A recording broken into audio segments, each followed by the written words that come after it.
जो लोग दिन भर बैठकर माला जपते हैं या राम नाम या कृष्ण नाम या शिव नाम जपते हो, ये मत सोचना कि हमने बहुत सारा पुण्य इकट्ठा कर लिया।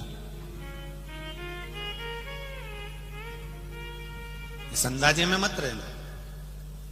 ये तो हमने भगवान का भजन कर कर अपना रास्ता साफ करा। एक कथा आती है बड़ी सुंदर। एक आश्रम में एक साधु रहता था।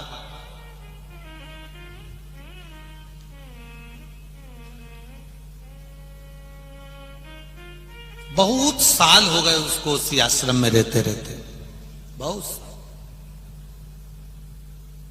और कई साल बीत गए आश्रम में रहते रहते रहते रहते रहते रहते 30 साल से लगातार भगवान का भजन कर रहा था। 30 साल से लगातार मुख से भगवान का नाम जपना उसने बंद नहीं।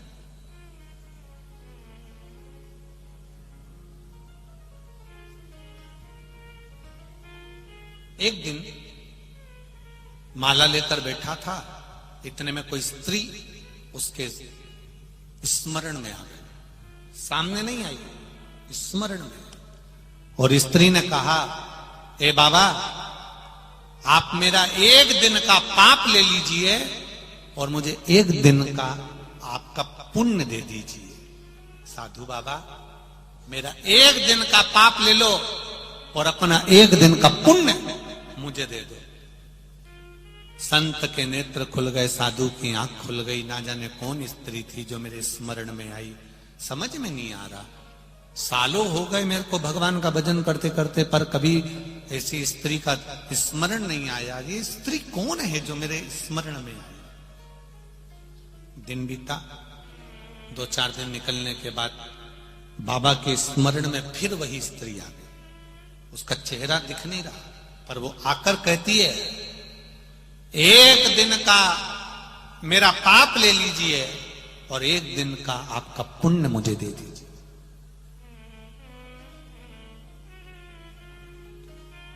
संत के, साधु के समझ में नहीं आया। साधु को लगा कि मेरे गुरुजी ने कहा था कि अपना पुण्य, दुनिया का सब कुछ दे दो पर अपना पुण्य किसी को मत दो। मेरे गुरु ने कहा था। मैं अपने गुरुजी के पास जाता हूं। गुरुजी के पास गया। गुरुदेव, 30 साल तपस्या करते करते हो गए, तब करते करते हो गए, परंतु ऐसा समय कभी नहीं आया कि एक स्त्री मेरे स्मरण में आती है। वो स्त्री मुझसे कहती है, एक दिन का पाप ले लो और एक दिन का पुण्य दे दो। गुरु ने कहा, मैंने तुझे मना करा था, अपना पुण्य किसी को मत देना, बिल्कुल मत देना। तू मेरा शिष्य है ना, गुरु का कहना मानकर चल। कोई कितना भी भरमाए पर अपना पुण्य नहीं देना। चले गया। वो फिर तपस्या में बैठा, स्त्री फिर आ गई। बाबा, एक दिन का पाप मेरा ले लीजिए, एक दिन का पुण्य आपका दे दीजिए। परमार्थ का कार्य करिए बाबा। संसार में परमार्थ से बड़ा कोई सुख नहीं है बाबा। ले लीजिए ना मेरा पाप, आपका पुण्य दे दीजिए ना। संत ने क्रोध में आकर पूछ लिया, तुम कौन हो? क्यों मुझे परेशान कर रही हो बार बार बार बार? स्त्री ने कहा, मैं तो खुद दूसरे के कल्याण के लिए आपसे पुण्य मांग रही हूं बाबा, आप दे दीजिए ना। चली गई। फिर तब करने बैठा, वो स्त्री फिर आ गई। अब रहा नहीं गया। फिर वो गुरुजी के पास गया।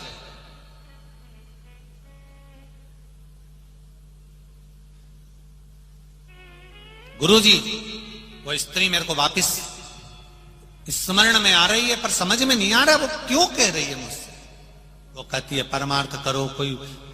कोई बहुत परेशान है, उसका कल्याण करना है, इसलिए मैं आपका पुण्य मांग रही हूं। गुरुजी ने कहा, मैंने मना कर दिया ना, नहीं देगा तो नहीं देगा। चले गया। फिर बैठा वो आंख बंद करके। फिर वो स्त्री आ गई, मेरा एक दिन का पाप ले लो, एक दिन का पुण्य दे दो। आखिरी में उसने सोचा क्या करूं, तब उसने देव अधिदेव महादेव को याद किया। हे महादेव, मैंने आज तक तुम्हारा भजन नहीं किया, केवल मैं अपनी भक्ति में लगा रहा, जाप में लगा रहा, स्मरण में लगा रहा, कभी मैंने शंकर का नाम नहीं लिया। परंतु मुझे मालूम है शिव जब भी वे निर्णय देते हैं वो साधारण निर्णय नहीं होता। आज आपसे निर्णय मांग रहा हूं महादेव, मुझे निर्णय दे दीजिए। क्या करूं मैं, क्या करूं?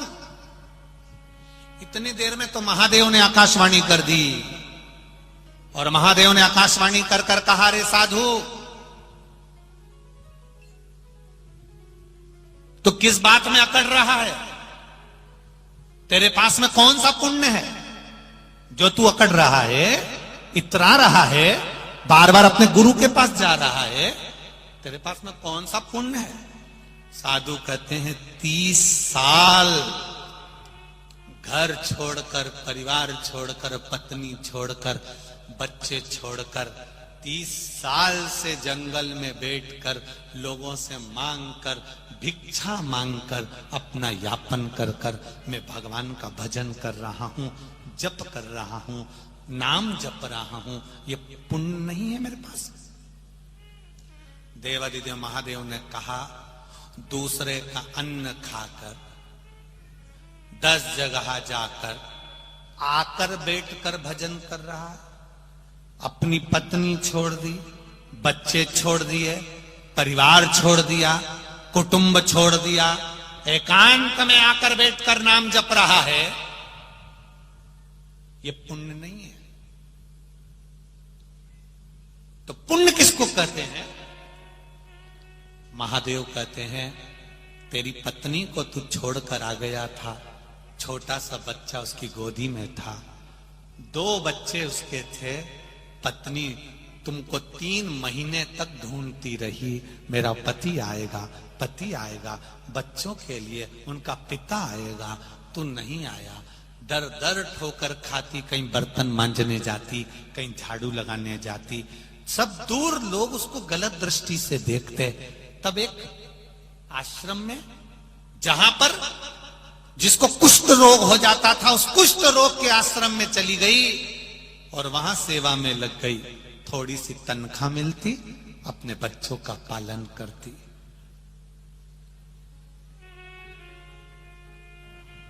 रोज सोचती, मेरा पति तपस्या करने के लिए मुझे छोड़कर चले गया, मेरे भोलेनाथ मेरे हिस्से का पुण्य मेरे पति के खाते में दे देना। मेरे से भजन नहीं हुआ, कम से कम मेरे पति ने तो कर लिया। वो नारी रोज अपने आप को कोसती, मैंने कौन सा पाप करा भगवान जो मेरा पति छोड़कर चले गया? मैंने कौन सा पाप करा जो मेरा पति मेरे बच्चों को मुझे छोड़कर चले गया? मैं दर दर ठोकर खा रही भोलेनाथ, मैंने कौन सा पाप करा? और रोज शिव जी से प्रार्थना करती, मेरे हिस्से का पुण्य मेरे पति के खाते में दे देना जो तप करने गया है।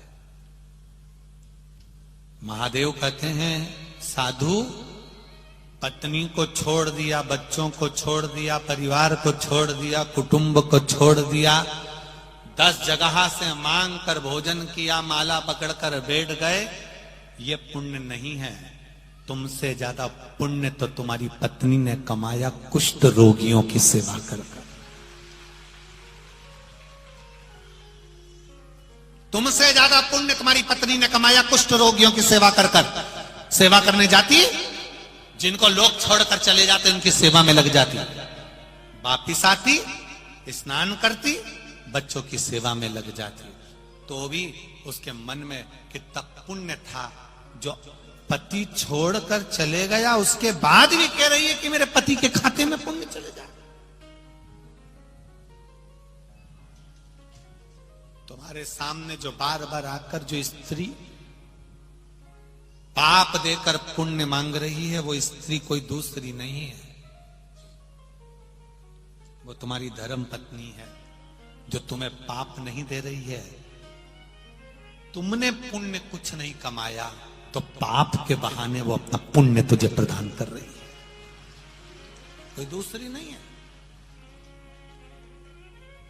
आपने क्या क्या कह रही है रोज कि एक दिन का पाप मेरा ले लो, एक दिन का पुण्य तुम्हारा दे दो।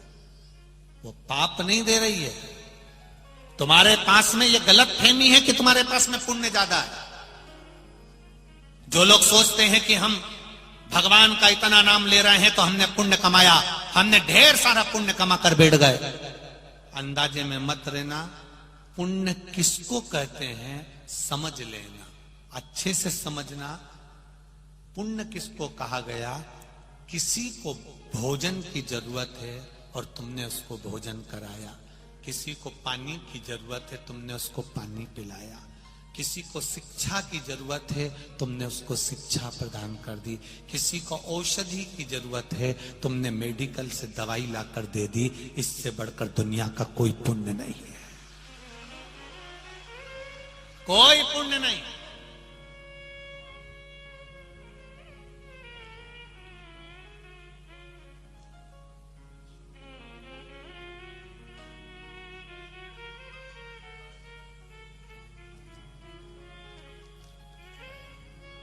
एक पत्र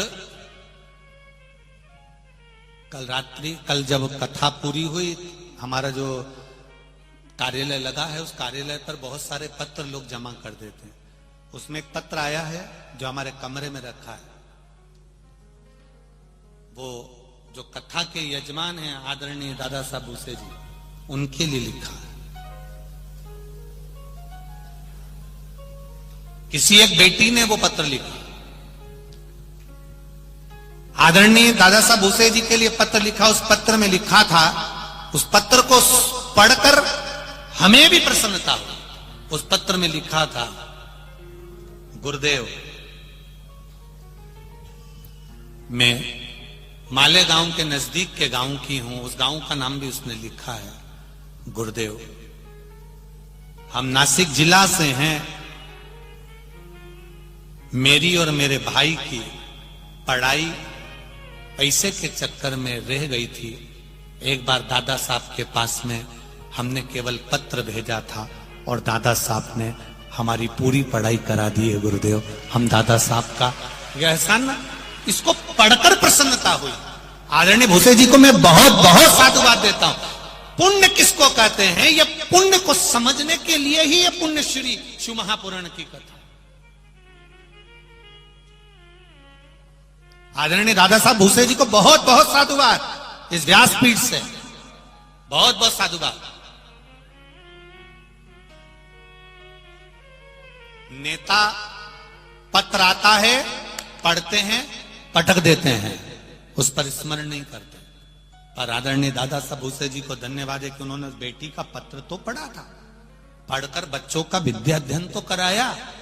आज वो बच्चे पढ़कर आगे बढ़ गए तो कम से कम उनको ये बात का स्मरण तो रहा कि दादा साहब ने विद्याध्ययन कराया। ये जीवन का वो पुण्य है जो कहीं नहीं मिल सकता, कभी समाप्त नहीं हो सकता। और मैं कहूंगा आदरणीय दादा साहब को कि ये संस्कार आपके माता पिता के हैं और ये संस्कार कल बच्चे बता रहे थे कि आदरणीय मंत्री हैं, राज्य मंत्री का पद है, उसके बाद में कार्यकर्ता बता रहे थे कि जमीन पर वहां कहीं कोने में बैठकर कथा सुन रहे थे। कहीं कहीं कहीं ये अभी कहीं का मिनिस्टर हो, मंत्री हो तो वो पहले तो किरीच वाला कुर्ता ही सही नहीं हो, परंतु ये वात्सल्यता, इसको करुणता कहते, इसको प्रेम कहते हैं।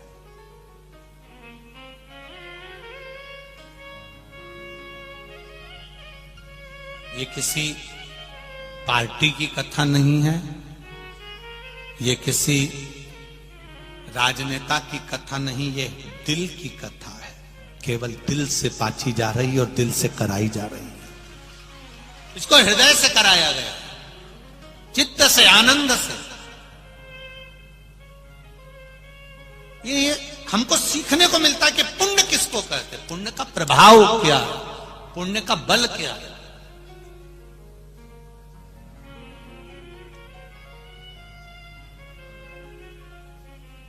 पुण्य का प्रभाव, पुण्य का बल किसको कहते हैं।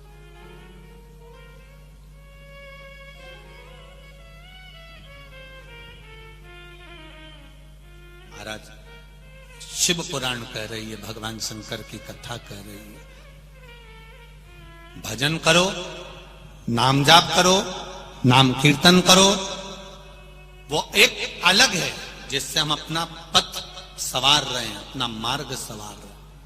पर किसी गरीब को भोजन करा देना, किसी